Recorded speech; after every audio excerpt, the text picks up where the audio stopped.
Do you often feel this way?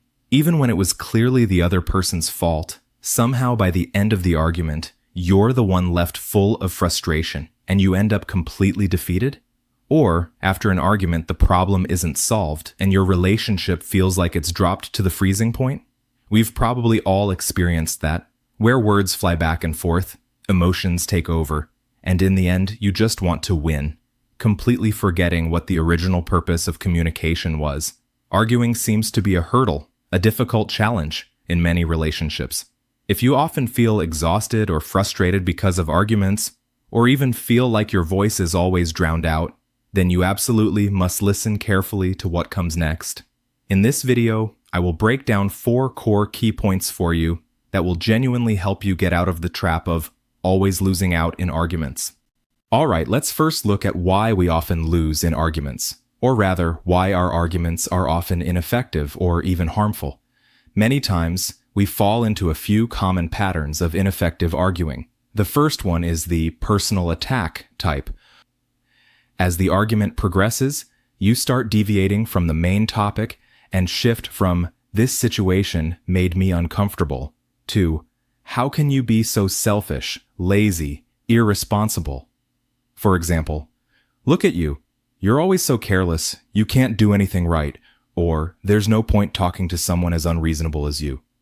When the attack targets someone's character, their first reaction will definitely be defense and counterattack, not thinking about the actual issue. Arguments like this are useless. All they do is create more resentment. The second one is bringing up the past. "You did the same thing last time. I told you before, you just never listen. Back then, if I hadn't helped you." The terrible thing about this pattern is that it infinitely magnifies the current problem, dragging out all past grievances and resentments. The other person feels that you're not addressing the issue at hand, but rather using it as an excuse, building up countless dissatisfactions and ready to explode at any moment.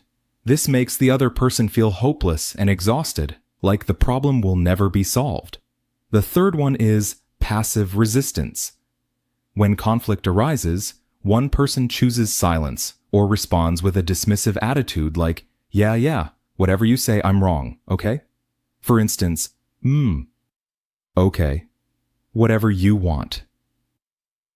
If that's how you want to think about it, there's nothing I can do. This might seem like it avoids direct conflict, but in reality, it emotionally distances you from the other person and shuts down any possibility of effective communication. The other person feels ignored, isolated, and their internal frustration and confusion just keep building up. If you find that your arguing style, unfortunately, falls into these, or even more, ineffective patterns, then every single argument might be digging a hole in your relationship, letting the snowball of conflict get bigger and bigger. The core reason is that in these patterns, we are often dominated by emotions, forgetting the original intention of communication, which is actually that one or both people's needs haven't been met, and we're trying to express these unmet needs through harsh words, but we're using the wrong methods. So how can we break out of this vicious cycle and learn to communicate with high emotional intelligence? We hope to help more people. If this works for you, subscribe to keep becoming better.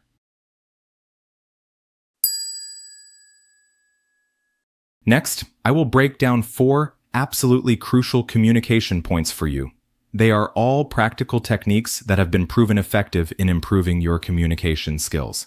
Please make sure to keep listening, because each one is very important, especially the last one.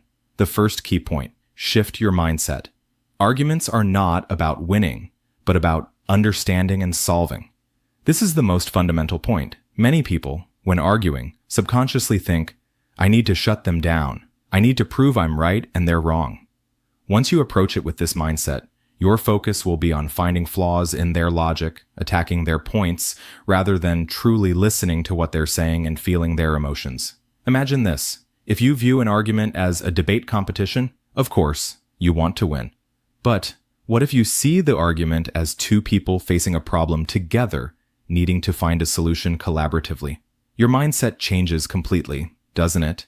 High EQ communicators understand that the purpose of an argument is to expose problems, express unmet needs, seek solutions that work for both sides, and ultimately to maintain and enhance the relationship, not to fight over who is right or wrong. When you stop fixating on winning, you open the first door to effective communication.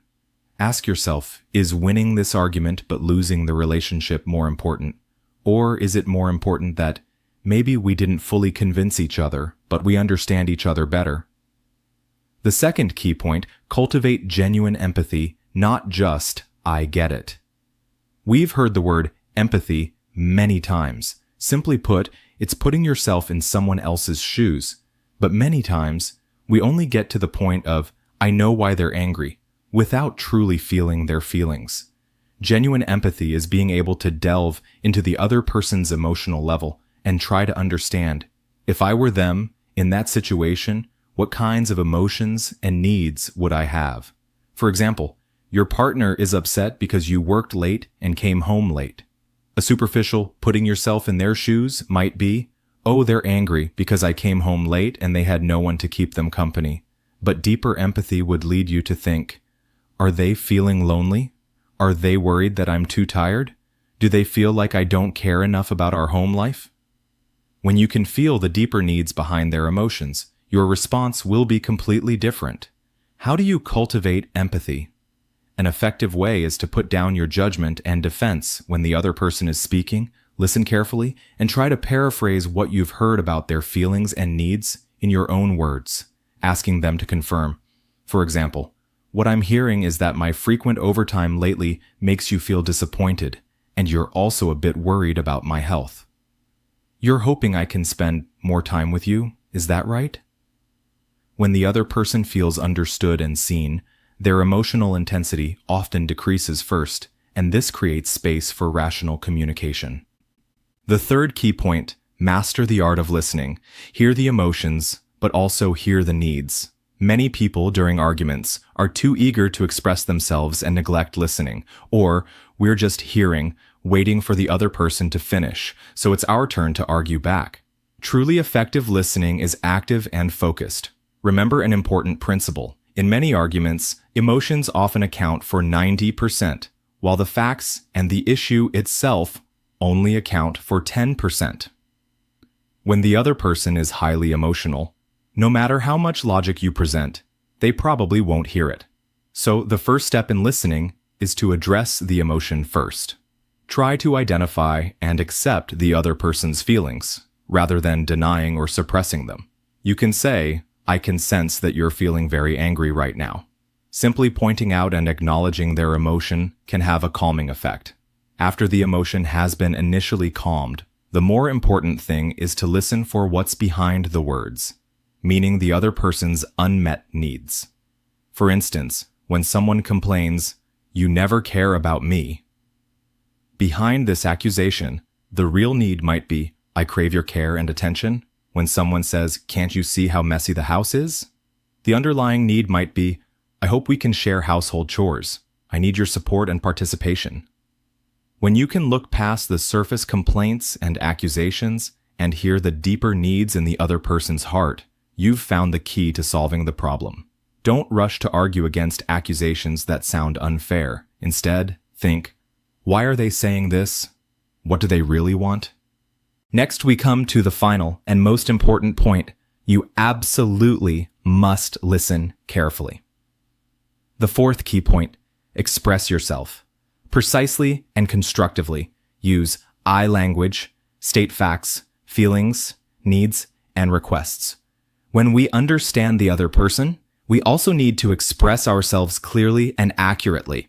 Here, I recommend a very practical communication model, often called the elements of nonviolent communication, which includes 4 parts: observation, feeling, need, and request. First, objectively describe the specific behavior or fact you observed, avoiding judgment and accusation. For example, don't say, "You're always late, you're so disrespectful." Logically, that's judgment and accusation. Instead say, "We agreed to meet at 7 o'clock and it's now 7:30. This is the 3rd time this month you've been half an hour late for our date." That's stating the fact. Next, express the feeling you have based on that fact. Note, it's a feeling, not a thought. For instance, your being late makes me feel angry and also a bit disappointed. Not, I feel like you don't value me. That's a thought and a judgment. Common feeling words include happy, sad, angry, disappointed, anxious, confused, respected, ignored, and so on. Then clearly state your need.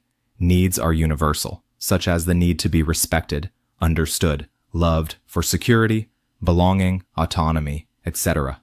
Following the previous example, because I really value our agreements and hope that our time together is taken seriously. This points out the need to be taken seriously. Finally, make a specific, positive, and actionable request, not a command or demand. For example, don't say, "You're not allowed to be late anymore." That's a command. Instead, say, "I would appreciate it if, next time we have a date, you could let me know in advance if you expect to be late. Or could we maybe work together to find a way to ensure we can start our dates more on time?" Once the true feelings and needs are expressed, there's a possibility for the problem to be solved.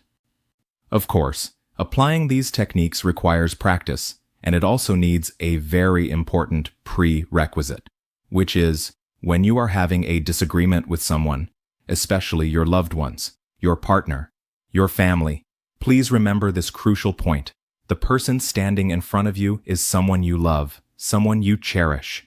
Your goal is not to defeat them with words, nor to prove that you are always right, but through communication, to express love and to repair and deepen your connection. Low EQ people might win a temporary victory in an argument, but they may lose the long-term relationship.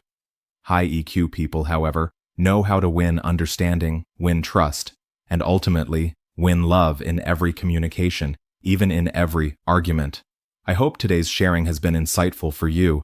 Which point shared today resonated with you the most?